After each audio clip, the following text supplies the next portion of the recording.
Looks like I won this time, Yen Xiao. But I'd still like to try your dishes, if the— Sure, I'll have a try of yours too.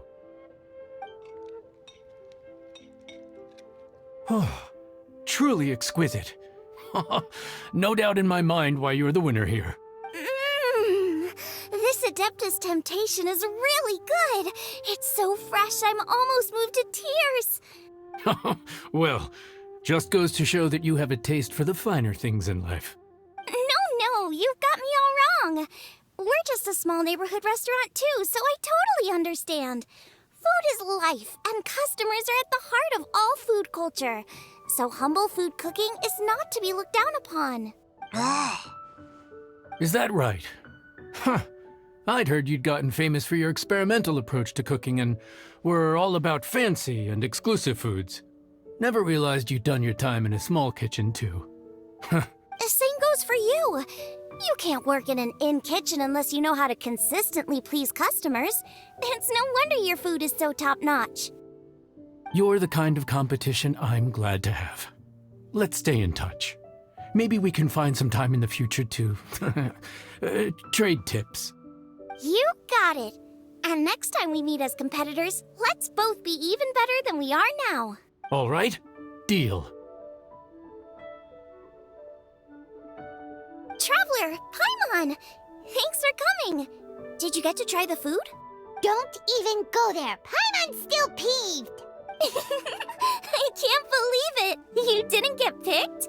Well, never mind. Don't get mad. I'll make some more for you when we get back. You will?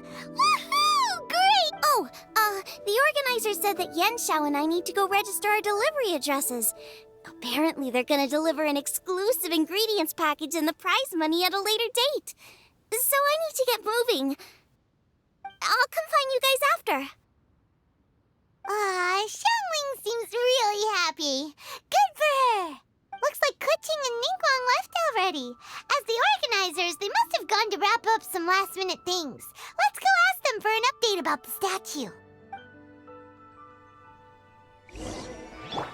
Let the show begin.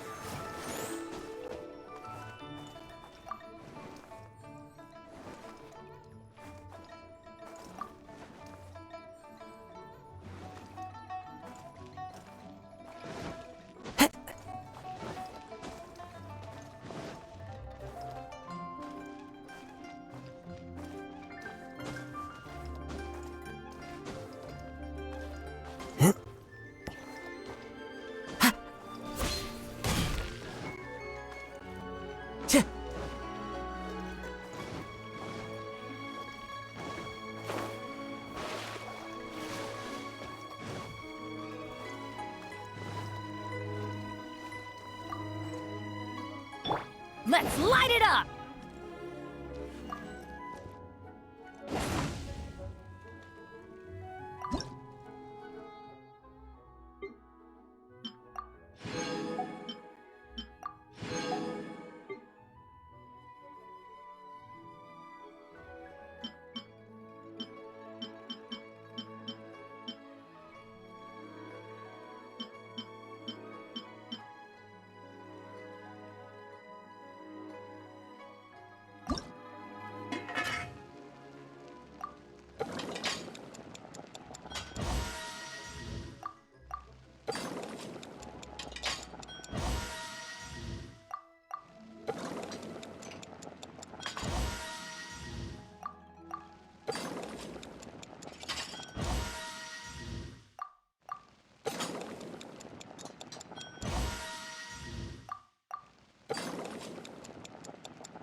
Ka-ching! There you are!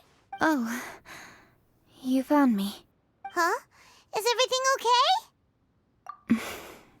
Traveler, I have found myself in something of a predicament. In the competition, I voted for Smiley Yenshao. So you're frustrated because you can't go back and vote for Xiangling instead? No, that's not it. As a judge, I had a duty to remain objective. I made my decision after thinking about it very carefully, and my conscience is clear. Xiangling is my friend, so by rights, I should be honest with her about this. But, as you know, I voted based purely on my personal opinion. As a contestant, Xiangling may not be able to appreciate this, and I do not know how to deal with people of her temperament. I just don't know how to break it to her. Aw, it's no big deal. Just say it however comes naturally. Xiangling of all people isn't bothered about that kind of stuff. And anyway, she still won in the end. Oh, hey, here you are. I've been looking for you for ages. Xiangling, there's something I need to tell you. What is it? My grandfather always said to me, in contests of food, always follow your heart. Which is to say that in gastronomical disputes, or indeed competitions, one must cast their vote for the party that they agree with. This decision must be based on one's honest thoughts, not influenced by any external factors. Of course, that was just my grandfather's opinion, but I have to say, I am inclined to think he had a point. So, despite the fact that I am your friend, I cast my vote for Smiley Yenshao's Adeptus Temptation.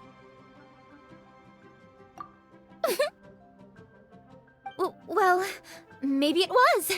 I like golden shrimp balls. Is that a problem? You were acting so serious that I honestly thought something was up. It's fine. Doesn't... Huh?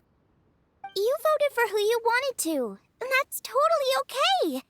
In fact, that's exactly how it should be. Otherwise, how could it be a fair competition? So, you made a point of telling me. Is that because you were worried that it made you a bad friend?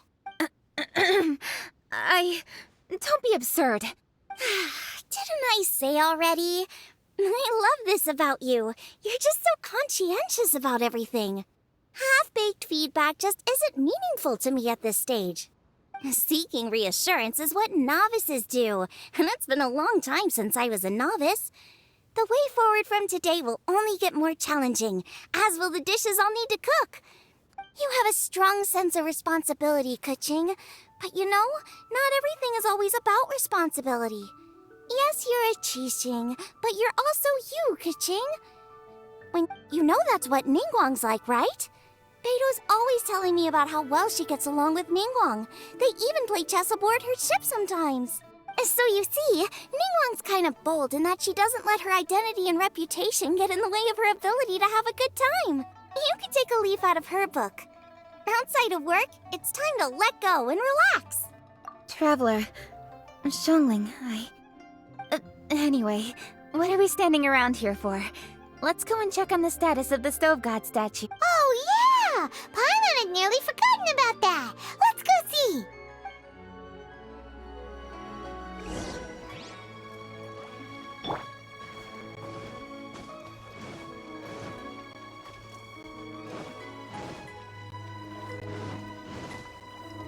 Time to go.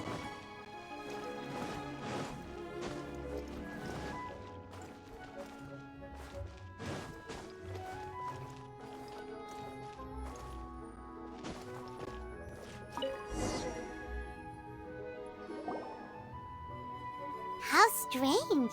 It hasn't changed one bit. This doesn't make any sense. We cooked our hearts out. Does this mean the competition wasn't enough to awaken the statue? Oh well. I suppose it was simply not meant to be. Yeah, we've waited this long already. There's no harm in waiting a little longer. Right, Xiangling? Yup, there's still time. Let's be patient. We'll all see this through together. On another note, I have some good news for you, Kuching. Things are looking optimistic for that recipe you gave me. Master came by before the competition and filled in the parts that were missing. So now I'll be able to cook it. In fact, I'll go find somewhere to make it right now. Wait here. Xiangling. Oh, and Traveler, could you come with me? Huh? You only just beat Smiley Yanxiao! You think you're up for challenging us already?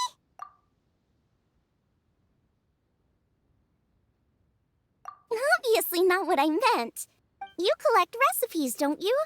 I thought you'd probably be needing this dish during your travels, so I figured I'd share it with you. Oh, right! Paimon knew that. Sheesh, we totally misread that situation. Huh? Jeez, careful eating your words so fast. You'll give yourself heartburn. What are you staring at me for? Go on, go get on with your cooking.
Today, we delve deep, chase lore. I simply have to try the winning dish of this.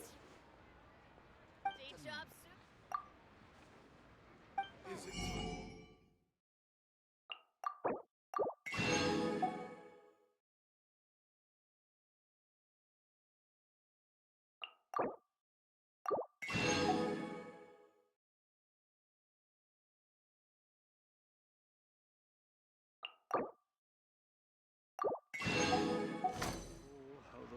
Should I save this money? Is it as expected of my daughter?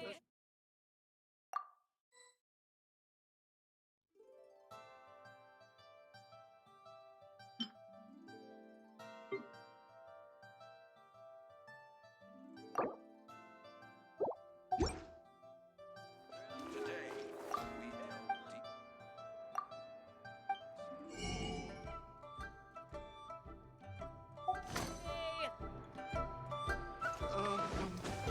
Is it time for some We have to chase try the special? winning dish of this.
I try this time.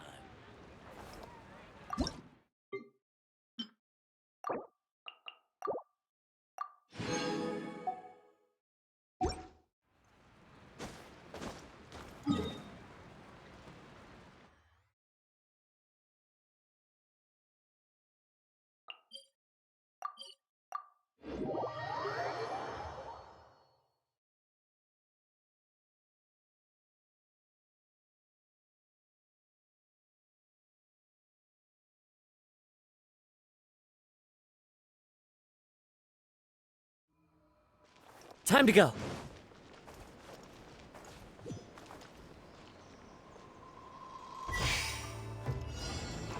Tch.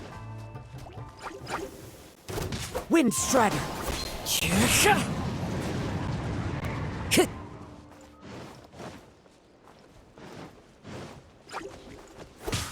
Ka. Tch. Tch.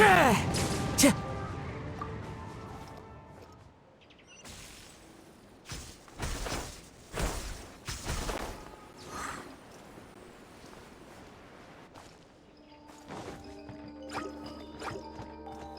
The wind knows me.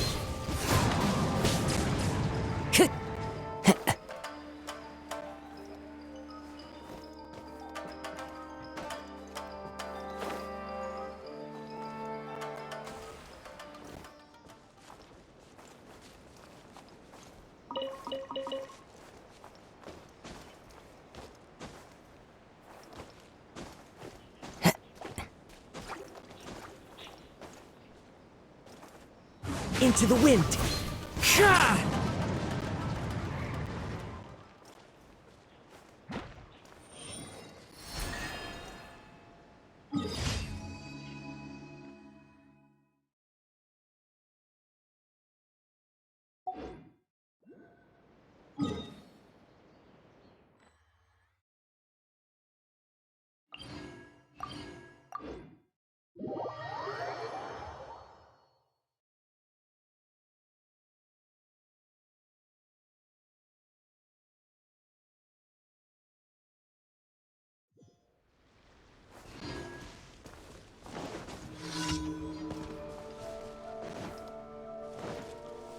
Let's get down to business. The birds call. Cha! Cha! Cha! Cha! Fairy? One with nature. Cha! My blade! Freeze! Cha! Cha! What's one more? Cha! Cha! Cha! I'm ready. Dodge this! Cha! Cha! Cha! Freeze! Cha! Into the wind! Cha! Fall before me. That's gonna hurt in the morning. Ha! I'll protect us. Ha! Take this.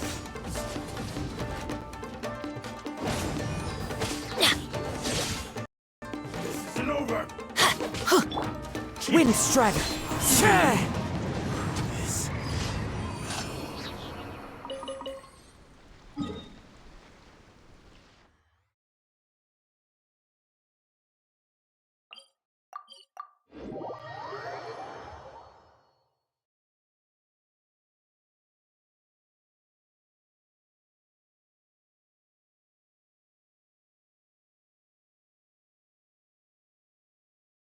Time to go.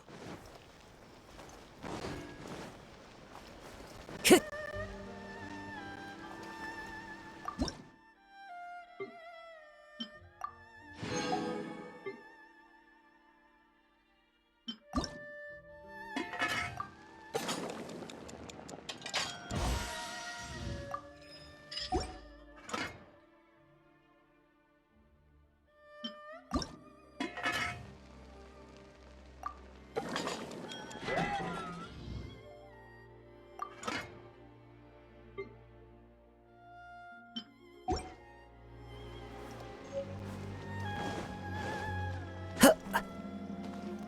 You can find everything.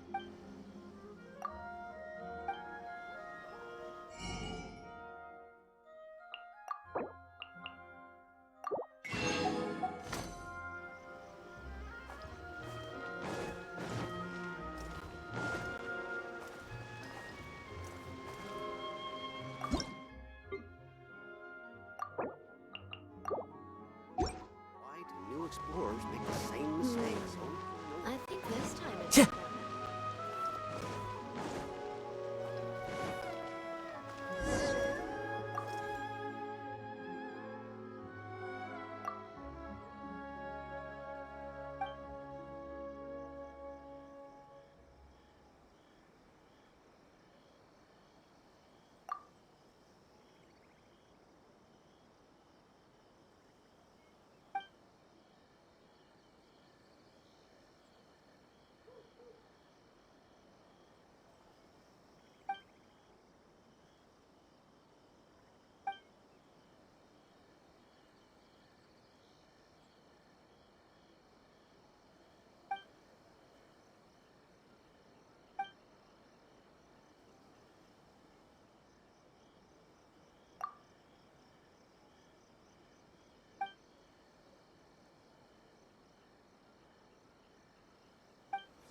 Can make things other than sculptures as well. New clothes. Ogre textiles and kimonos it is.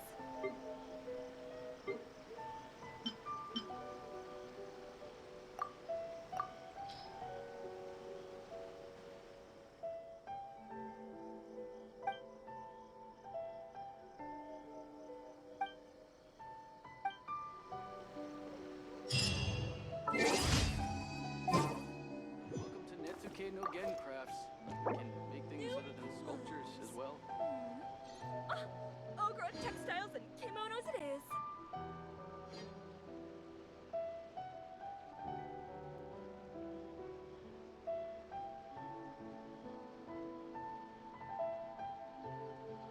There My are store leaves is offering around, the latest in and fashion. I know just Come the and have tune a to look. accompany them, if you wish to hear it.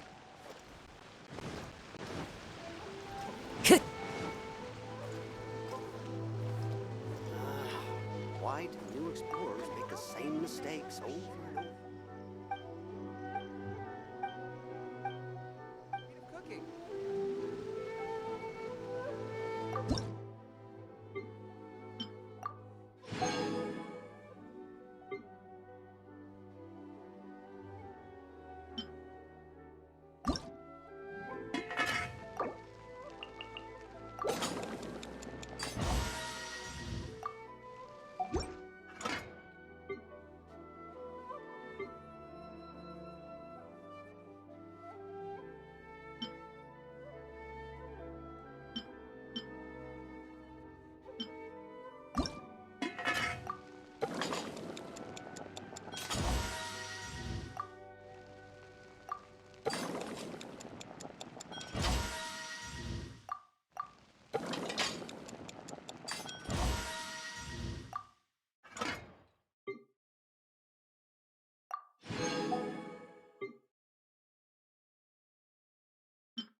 It's done!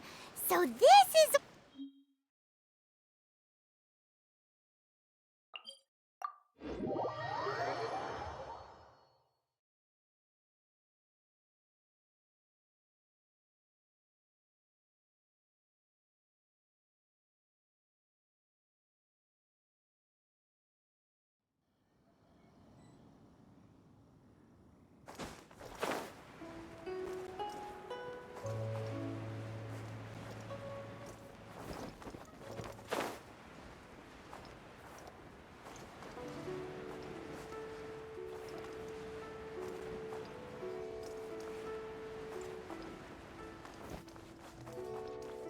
Yeah.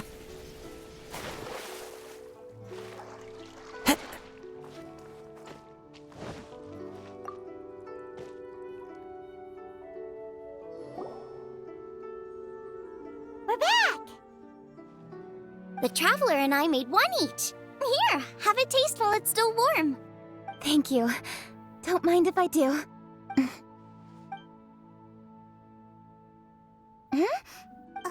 What is it? What does that face mean? This flavor. I've tasted it. Apologies. Xiangling, Traveler, thank you both. This is everything I had hoped it would be.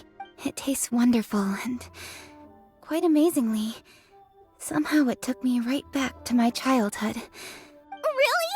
That's awesome! I didn't have a chance to fully explain before. In fact, when Master had filled in the missing parts of the recipe for me, I realized that I already knew how to make this dish. You already knew? You mean you were able to make this without ever seeing the recipe? Uh-huh. My dad taught me how to make it. Wait, but isn't this dish from Kuching's grandpa's notes, though? About that. I do not believe that this recipe was my grandfather's creation. My grandfather was a well-known real estate tycoon in Liyue, and also a scholar. He was an avid collector of old books and was quite knowledgeable on many of Liyue's customs and traditions. As a child, I used to spend a lot of time with him in his study. We'd read the classics together, then debate how much of it was actually genuine, and whether Rex Lapis was real or not. He used to say, books are just a bridge that bring us a little closer to history. It's up to those of us in later generations to ask these questions. Since then, my grandfather has passed on, and I've grown up to become a Chising. My views on Rex Lapis have changed in this time too, from myth to reality. For me, the name Rex Lapis is inextricably wound up with memories of my grandfather. Whenever I see his name written down, it always reminds me of sitting in my grandfather's study, seeing all of his notes. As I said earlier, this recipe came from those same notes. It's an ancient dish that he was trying to restore to its original form. But, unfortunately, without the full recipe, he never quite succeeded. Still, each time he tried cooking it, he'd always get me to have a taste while it was still warm. The memories. This really is the taste of my childhood. Ancient dish? Are cornbread buns really that old? Well, at least in my family it is. My dad learned how to make it from his dad, and supposedly it's been passed down that way for generations. We call them chili minced cornbread buns. They're a traditional folk food snack, easy to pack up and take with you on the road. Seeing Guoba just reminded me of something. I actually made this dish on the day I first met Guoba. How did you first meet? It was in a cave in the mountains. I ducked inside to get out of the rain and saw an offering table in there, so I put the cornbread buns I'd brought with me on it.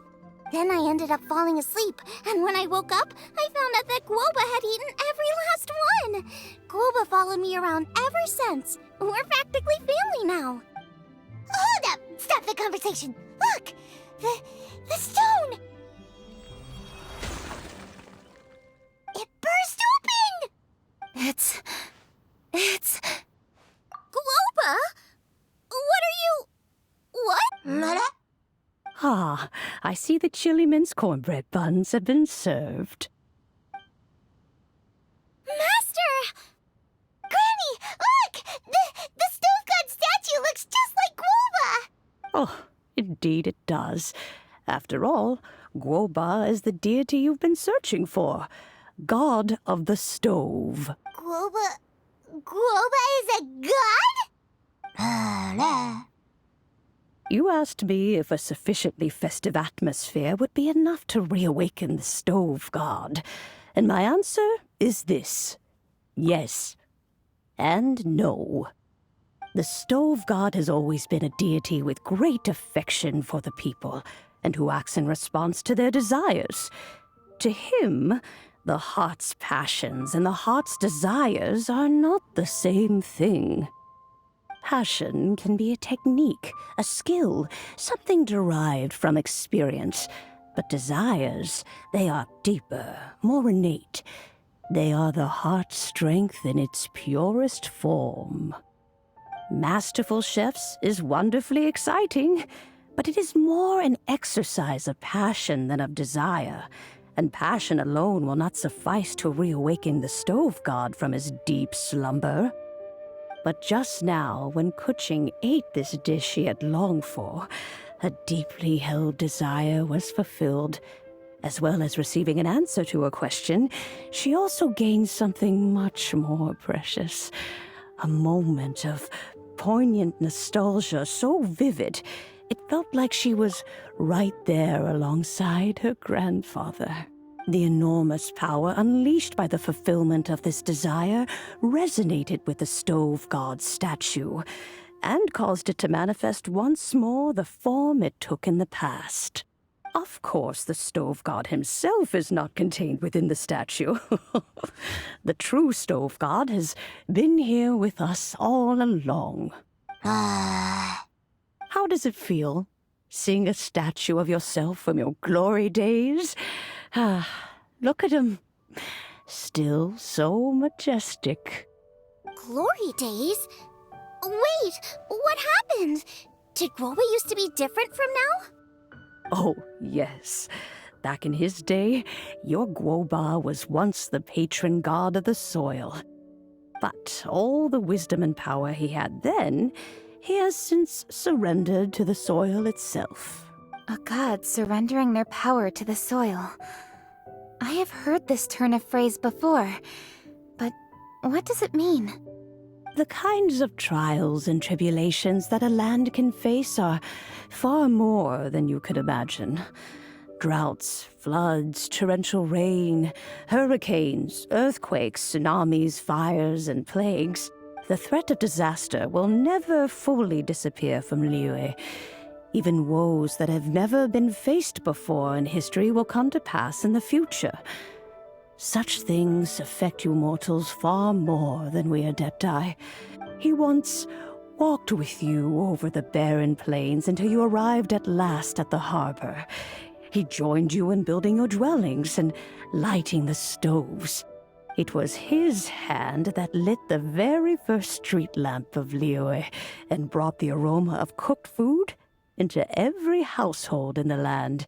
You mortals no longer remember him, but back in the age when you did, he was the closest of all the Adepti to the common folk.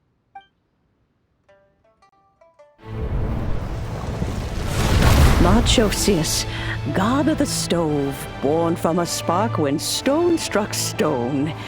He was a god with a great love for humanity and their well-being. Millennia ago, the people sought to expand their city. They built a dwelling on the plains and called it the Gueli Assembly. The stove god cared greatly for the people, turning himself into minions who went into every home, fostering food and solidarity alike. Alas, their home was taken by a flood. The waters ravaged the Gueli Assembly and forced the people back south to Liyue Harbor. By a terrible storm, for a dozen days the Adepti stayed by their side. During this time, the stove god cooked an ancient delicacy, flatbread with a meat sauce to stave off the cold and damp, fit for those on the move.